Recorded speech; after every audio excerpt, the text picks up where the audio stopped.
Hey, vinyl community, welcome back to Mike's Vinyl Experience. Thank you all so much for being with me here today. I appreciate each and every one of you so very much. Today, super excited. This is really going to be a fun video. At least it is for me, and I hope it is for you as well. Today, I am responding to Pretty Green Vinyl Guy. He recently, about a week, maybe a week and a half ago, started Vinyl Tag 2025. And he's got 20 questions that I'm super excited to share with you. I'm going to go ahead and get started so that this video doesn't last too long. As you know, sometimes I get a little long-winded. I'm going to try and keep this video to 10 to 12 minutes, so we'll see how that goes, right? So anyway, let's go ahead and get started. Vinyl Tag 2025. So super glad that Pretty Green Vinyl Guy started the Vinyl Tag 2025. These are always such fun videos. Let's go ahead and start with question number one, and that is, best purchase of 2024, new or old? That one was really kind of a hard one for me because I bought a lot of great albums. A lot of them that really came across my mind: Steely Dan, Gaucho, the latest Santana Abraxas album that was just released by Mola Fidelity. Oh my gosh, a lot of really great albums this year, and that's just to name a couple. But the one that I chose is War Greatest Hits. This is the Analog Productions remastered version that came out this year. This is a phenomenal album. It sounds absolutely stunning. The remastered job is wonderful. And of course, War, their music is just absolutely wonderful. One of my favorite bands from way back in the day. War, Greatest Hits. Second question is, 50 years later, best album from 1974. Yet another tough question, because 1974, there was fantastic albums in 1974, but I chose Linda Ronstadt, Heart Like a Wheel. I've always been a fan of Linda Ronstadt. Now, when this album was done in 1974, if you really look on the credits and see who really is backing her up musician-wise on this album, you've got Timothy B. Schmidt of the Eagles, you've got Glenn Frey from the Eagles, Don Henley. What a star-studded album. But of course, back at that time, they weren't so popular in 1974. But boy, I tell you what, and this is a fantastic, fantastic album by Linda Ronstadt. Love her to death. Okay, question number three.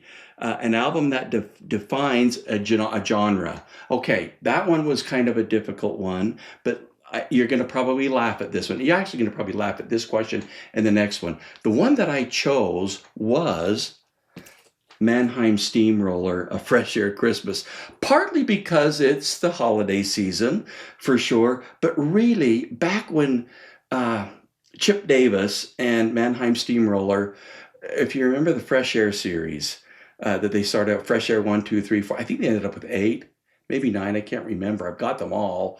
But this one is really the one that I wanted to do for this question, Fresh Air Christmas. This was done quite a long time ago, back in the early 80s, on the American Gramophone label. A great album, great Christmas music. And the reason I thought that this was defining a genre is because back then, this electronic approach to the music that Chip Davis introduced, I thought was just awesome, incredible. Nobody was really out doing this type of music at the time, at least that I was aware of, was Chip Davis and Fresh Air, of course, the Mannheim Steamroller. But anyway, and also I just actually went and saw these guys a couple days ago in concert. They go tour and do their Christmas concerts this time of year, and they were absolutely stunning. Okay, let's take a look at question number 4. Best band from your home country. Now, this is the other that I told you that I think that you're going to laugh about. And the reason that I chose it is they are from my country, but they're actually from my home state of Utah. And I'm going to tell you the reason why I chose this. It is the Mormon Tabernacle Choir, Silent Night, The Greatest Hits of Christmas. Now, really, it is holidays, and this is the last Christmas album I'm going to be showing you. But it is the holidays. But the reason I chose the Mormon Tabernacle Choir, and many of you that are probably, close to my age, that were around high-end audio back in the 70s and really early 80s, I guess, And I wish I could remember the brand name of the phono cartridge, but through Stereophile and the Absolute Sound, there was an ad that was run, and there were in the and I tried to find it online and Google search it, and I can't seem to find it. But there was an ad, and I wish, like I say, I wish I could remember the cartridge manufacturer. But the ad says something like this. It said there are 360 members of the Mormon Tabernacle Choir, and this cartridge will allow you to hear each and every one of them. I thought it was just so catchy. I thought it was awesome. That's why I included this album in this as question number 4. All right, moving on. Question number 5. An artist you miss dearly. This one really wasn't a hard one for me, to be honest with you. I absolutely miss Keith Emerson of Emerson, Lake and Palmer. One of the very first concerts I ever attended was Emerson, Lake and Palmer. And I tell you what, I love this type of, I guess, fusion rock, if you will. I loved it so much. These guys were trendsetters, in my opinion. Their music was absolutely fantastic. Keith Emerson, not to mention his keyboard, well, the Moog synthesizer and stuff that he was so famous for, and not to mention the incredible, great music that they produced. But anyway, Keith Emerson. Love and miss him dearly. Okay, question number 6. Best live album in your collection. Now, I know you're going to be thinking that there's going to be, you could do Peter Frampton, Comes Alive. There's a million one. Grateful Dead. I've got a bunch of Grateful Dead albums, live ones that I think are fantastic. But the one that I chose was Eva Cassidy, live at Blues Alley.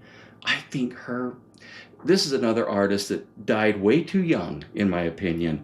She is literally, and in my opinion, wonderful. I love her music, not to mention the fact that they were all recorded so very, very well. Her albums are just stunning in sound quality, but more so than that, her music is absolutely incredible. Favorite song of Eva Cassidy? Fields of Gold. What an incredible artist Eva Cassidy was, for sure. All right, question number 7. Your partner just dumped you. What album are you putting on? Okay, you're going to think this is really kind of corny, and it probably is. England Dan and John Ford Coley, the name of the album is Dowdy Ferry Road, and the song on the album, You Know We Belong Together. And this is a great album, and you know me, I kind of like to talk about sound quality too. The quality of sound of this original pressing is quite stunning. But England Dan and John Ford Coley, loved England Dan and John Ford Coley, loved their music. I thought they were absolutely fantastic. Moving on, question number 8. Best sounding drums on an album. I don't know where you start with that. I mean, Steely Dan Asia, Toto 4, all of those come to mind, and amongst others. But the one that I picked, the Dave Brubeck Quartet, Time Further Out. I just think this is an incredibly awesome sounding album, and the drums in here are stunning, absolutely stunning on this album. The Dave Brubeck Quartet, Time Further Out. Incredible drums on that, not to mention incredible music on that album. Okay, moving on to question number 9. Favorite artist who was a member of 2 or more bands. You went through a lot of people on this one too. I mean, I even had Peter Frampton on that one as well. But the one that I chose, Stephen Stills. I just think this guy, he was, of course, he's the anchor of Crosby, Stills, one of the big anchors of Crosby, Stills and Nash and Young. Just an incredible artist. And not to mention an artist that he did a ton of great stuff on his own. He was also a member of Buffalo Springfield. And his voice is just so highly recognizable, I just absolutely love Stephen Stills and his music. Okay, moving on to 10. Now this one I really struggled with. Number 10, Beatles or Stones. I struggled with this one. Those of you that have watched a lot of my videos, I've got a wall of the Beatles albums in my room right next door to me. And I love the Beatles. I think they are absolutely stunning, but I chose the Stones. And the reason that I chose the Rolling Stones, I actually was able to see them in May of this year at Allegiant Stadium down in Las Vegas. these guys are in their 80s. You know, I mean, they flippin' rock. They absolutely are. Keith Richards, this guy can play guitar like there's no other. I mean, they don't, well, we wasn't that close.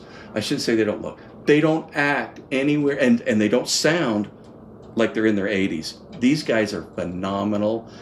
Rolling Stones, that's who I picked. Okay, question number 11. This is kind of a fun question, I think. You found a bag of weed. What are you going to listen to? Okay, I really was never a weed kind of guy back in the day.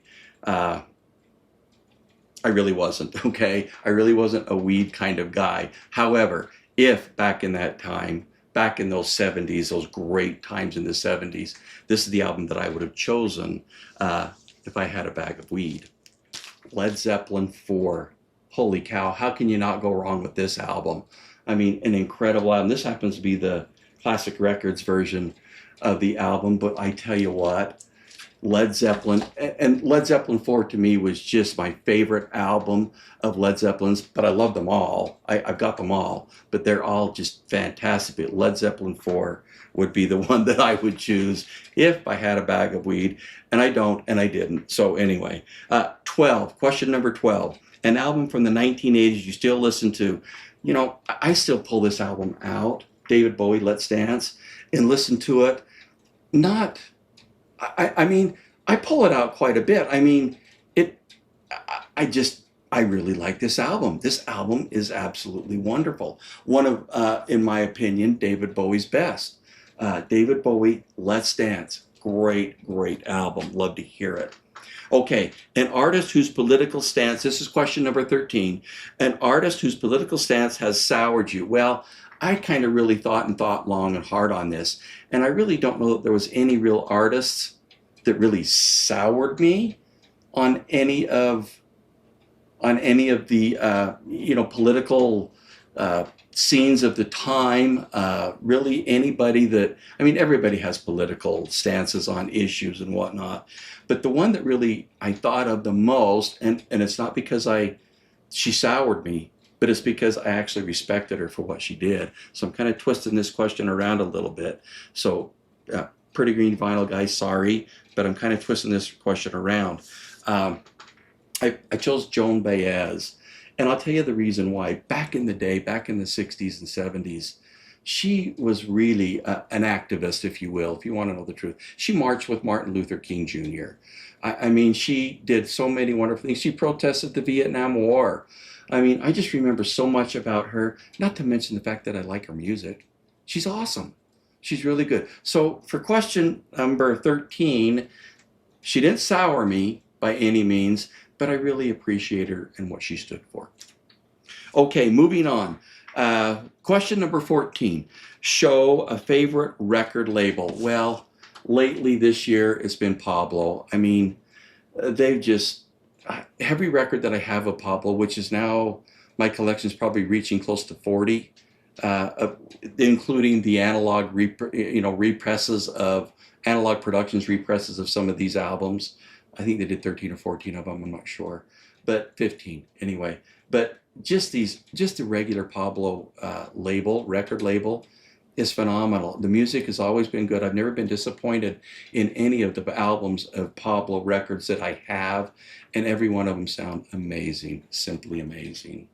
Okay, moving on. Okay, 15 was a tough one for me because I don't really have a lot of 7-inch 45 RPM or whatever you want to call it, vinyl records. And so here's what I did. I took the Billy Joel, this is the one that he just came out with this year, his new song, it's called Turn the Lights Back On. First new song in many years for Billy Joel, and I love Billy Joel. Everything about Billy Joel is fantastic. All of his albums, which I absolutely adore. And to put with this one to kind of make up for the next two that I don't have of singles, Billy Joel's Greatest Hits, Volumes 1 and 2. What a phenomenal album. What a phenomenal artist Billy Joel is. Okay, question number 16. We're getting through this pretty good. An RSD purchase that you actually consistently listen to. Well, it's, and you're probably going to think that this this is really cheating kind of in a respect, but this album I've been listening to quite a bit since this past Black Friday, and it is The Doors live in Detroit. Bernie Grundman did the remastering on this, or did the mastering on this, and it is simply stunning. The end, the last song, it's like, how many minutes long is that? It's like 15 minutes long. I don't know how, I can't remember for sure, but it is stunning. It is absolutely, that song, the end, is absolutely wonderful. Those of you that have watched and remember Apocalypse Now, you'll know why that's such a great song. Okay, all right, here we go. Question number 17. You can, if you can be reincarnated as any artist, dead or alive, who's it going to be? Pretty easy for me. I chose one of the drum gods of the world, at least in my opinion, and that would be Neil Peart from Rush. I absolutely love Rush, Neil Peart. In fact, this album is one of my favorite. Presto. Those of you, if you went to that concert when this album was released and they did their tour supporting and promoting this album, they had two great big hats on each side of the stage where rabbits would pop out. But Neil Peart, I mean, what a great drummer. I can't tell you how many times I saw Rush in concert. I even took my kids, my daughters, to Rush, and this is obviously before Neil passed. What a great opportunity. Love Rush. Glad to share some of my favorite artists with my family. Okay, question number 18. Best 3 lines in a song. Okay, you may not have heard of these guys. You may not have heard of these verses that I'm going to read to you, but this song has been in my head the latter part of this year. It's just been crazy. The name of the song is called Hell You Call a Dream, and here are the 3 lines. Ready or not for the kill, if this can't bring me to life, then what will? Suffering just for the thrill, I'm in too deep. This is from the song on this album, Hell You Call a Dream. This is the warning. These 3 gals are in their early 20s, I believe. They are phenomenal. This is the next generation of great rock and roll right here. These 3 gals absolutely know how to rock and roll. Okay, here we are. We're on album number 19, an album you never tire of. To me, this one was easy because this is an album that I pull out quite frequently. It's Steely Dan Asia. I don't know why and what about this album. Is it just the laid back jazz type rock that it is? I don't really know, but this is probably would be in my top 5 of my most favorite albums that I have and that I've ever heard. Steely Dan Asia. I never get tired of listening to that album. Okay, last question, and we're done with this Vinyl Tag 2025. It's been super fun. I hope you've enjoyed it as well. Question number 20. Share your favorite VC channel. One of the ones that I've been listening to a lot, and there's several. There's several that I've been watching, but the one that I probably listen to the most is the Pressing Matters. Scott does some really great things on his channel. I enjoy his reviews. I enjoy the roundtable type videos that they do. Really appreciate that so much. But to be honest with you, I absolutely love the vinyl community and tons of different of you folks out there that are doing all these wonderful videos. I learn so much from you. I've got a lot to learn moving forward. I've only been doing this now for I guess it's been a year that I've been doing my own channel. But anyway, Pretty Green Vinyl Guy, thank you so much for Vinyl Tag 2025. I appreciate the opportunity to share mine with you. If you like what you see, please go ahead and subscribe. I appreciate that. Please leave comments in the comment section below. Thank you so very much. All of you have a great day.